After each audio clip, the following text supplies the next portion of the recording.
शेख साहब 2 दिन से गायब है, आप कहाँ पर थे? आप अंदर हो जाए।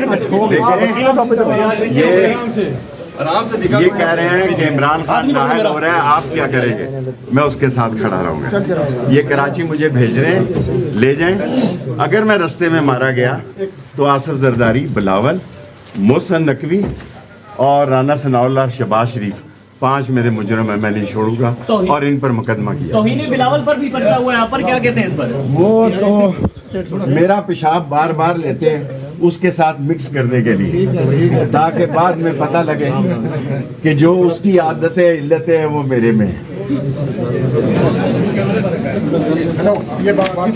मोहसिन नकवी और राना सनाउल्लाह मुजरम होंगे, 5 मुजरम होंगे। आसिफ प्लीज इस तरह नहीं, धक्के नहीं धक्का किसी ने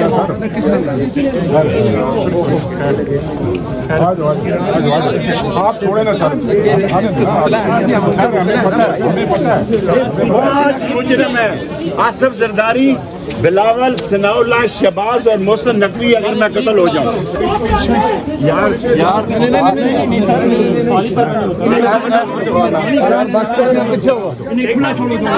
मेहरबानी